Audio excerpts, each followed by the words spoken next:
Welcome to PDP math daily class में आपका स्वागत है। मैं प्रदीप सर। आज हम क्लास लेके आए हुए हैं सीटेट परीक्षा में पूछे जाने वाले कुछ ऐसे प्रश्न जो रेलवे से संबंधित क्वेश्चन पूछे जाते हैं।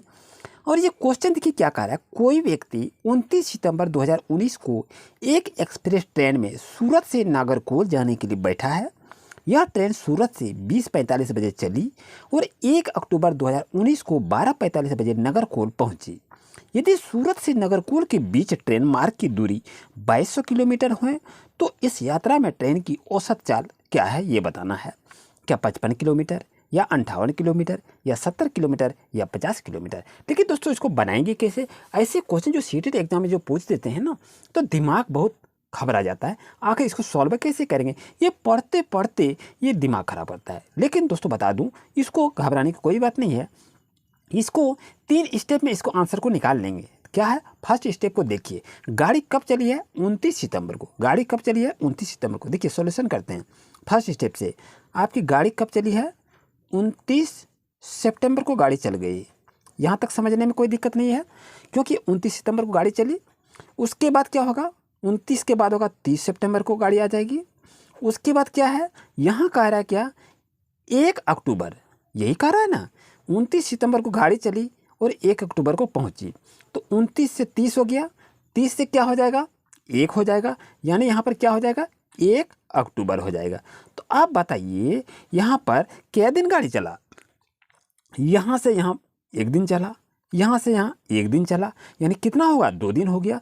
तो 2 दिन 1 दिन में कितने घंटे होते हैं 1 दिन में आपका 24 घंटा होता है। तो 2 दिन में क्या घंटा होगा 2 दिन में 48 घंटा होगा। यहाँ तक समझने में कोई दिक्कत नहीं क्योंकि 29 सितंबर को गाड़ी चली, 30 को भी गाड़ी चली, 1 को गाड़ी पहुँची तो कितना हो गया 2 दिन ना हुआ। 29 से 30 1 दिन हो गया, 30 से 1 हो गया दूसरा दिन हो गया। तो दोनों मिलाएंगे तो कितना घंटा हुआ 48 घंटा आपका सफ़र किया। यहाँ तक समझने में कोई दिक्कत नहीं।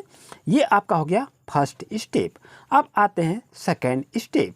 सेकेंड स्टेप में क्या देखेंगे गाड़ी आपकी कितने बजे चली 20:45 बजे चली। तो यहाँ पर लिख लीजिए 20:45 बजे। अगर इसको समझ लेते हैं ना तो इस तरह कोई भी क्वेश्चन आएगा तो आप उसको सॉल्व कर सकते हैं। यहाँ क्या लिखेंगे सेकंड स्टेप में 20:45 बजे चली और उसके बाद पहुँची कब 12:45 में। तो यहाँ पर हम लिख लेते हैं 12:45। ठीक है। अब यहाँ पर क्या करेंगे इसको आप घटा दीजिए।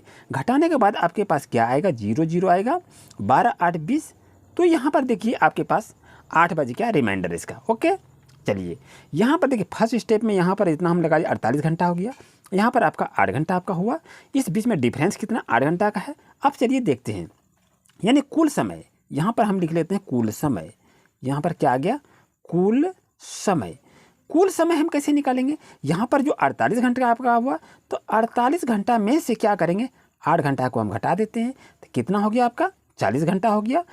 तो यहाँ तक समझने में कोई दिक्कत नहीं। चलिए ये आपका 40 घंटा हो गया। अब हम क्या करेंगे चाल देखिए निकालते हैं। तो यहाँ क्या लिखेंगे चाल बराबर क्या होता है दूरी बटे समय। ये तो आप जान रहे हैं। अगर इसको आप जान रहे हैं तब तो आपकी समस्या खत्म हो गया। तो दूरी कितना है दूरी आपका देखिए 2200 किलोमीटर है। तो यहाँ पर लिख लीजिए ना 2200 किलोमीटर लिख लिए। अब समय क्या बता रहा है समय आपका तो यही 40 घंटा है। तो यहाँ 40 घंटा को लिख लीजिए। यहाँ आपका कंप्लीट हो गया। अब इसको 220 में 4 से हम कटाएंगे कितना हो जाएगा 55 किलोमीटर हो जाएगा। तो 55 किलोमीटर कहाँ है दोस्तों आंसर ये देखिए ऑप्शन नंबर ए में आपके लिए सही है। तो ये यदि क्वेश्चन आप समझ लेते हैं देखिए फर्स्ट स्टेप में इसको किए, सेकंड स्टेप में इसको किए और थर्ड स्टेप में इसको निकाल के आंसर को फाइंड आउट किए। इस तरह से आप अगर आप सीखेंगे तो आपके सीटेट एग्जाम में जो भी क्वेश्चन आएंगे तो वो छूटेगा नहीं। आइए नेक्स्ट क्वेश्चन भी थोड़ा सा देख लेते हैं।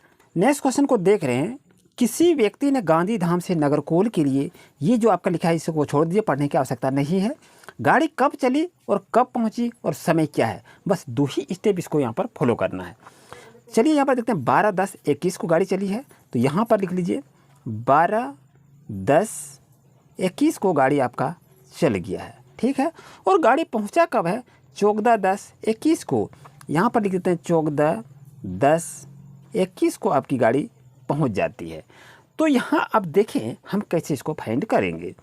दोस्तों मैं आपको बता दूं इसके बीच में जो समय जो हुआ कितना घंटा समय लिया ये आपसे पूछा रहा है। तो 12 से चला तो 12 से यहाँ 14 कितना हो गया 2 घंटा 2 दिन का सफ़र हो गया। तो 2 दिन जो सफ़र हुआ उसमें कितना घंटा होता है? एक दिन में तो 24 घंटा हुआ, तो 2 दिन में आपका कितना होगा? 48 घंटा होगा। जैसे अभी जस्ट जिस तरह से आप क्वेश्चन फर्स्ट में देखे तो आपका कितना हो गया? 48 घंटा आपका ये समय हो गया। तो यहाँ पर हमने लिख लिया 48 घंटा, क्योंकि 12 से 13 आएगा, 13 से फिर 14 आएगा, तो यहाँ पर 2 दिन हुआ ना, तो 2 दिन में तो 48 घंटा हो ही जाएगा। चलिए अब देखिए, अब यहाँ मेरा 48 घंटा हो गया। अब यहाँ हम क्या करेंगे? यहाँ पर हम चाल को निकाल लेते हैं। तो चाल बराबर अब क्या होता है? दूरी बटे समय होता है, ये तो आप जान रहे हैं। चाल बराबर दूरी बटे समय। तो दूरी आपका दोस्तों कितना है? 2592 है। तो चलिए 2592 को मैंने लिख लिया, कोई दिक्कत नहीं है। अब समय क्या कर रहा है? समय आपके पास तो 48 घंटा ऑलरेडी है। चलिए इसको 48 घंटा मैंने लिख लिया यहाँ पर। अब क्या करेंगे? 2592 में 48 से यदि हम भाग देते हैं तो कितना होता है? 54 घंटा आपका होता है। लेकिन यहाँ देखिए मीटर प्रति सेकंड में है, तो 54 घंटा तो मेरा आंसर है ही नहीं। तो जब मेरा आंसर है ही नहीं तो इसको अब हम क्या करेंगे? इस बात को भी ध्यान से देखिए। यहाँ आपका 54 घंटा जो आ गया ना, तो मीटर प्रति सेकंड में हमको चेंज करना है। तो घंटा को कैसे मीटर प्रति सेकंड में चेंज करते हैं ध्यान दीजिए। यहाँ पर लिख लीजिए 54 गुना, यदि मीटर प्रति सेकंड में चेंज करने के लिए कहे तो क्या करेंगे? 5/18 से डिवाइड कर देंगे।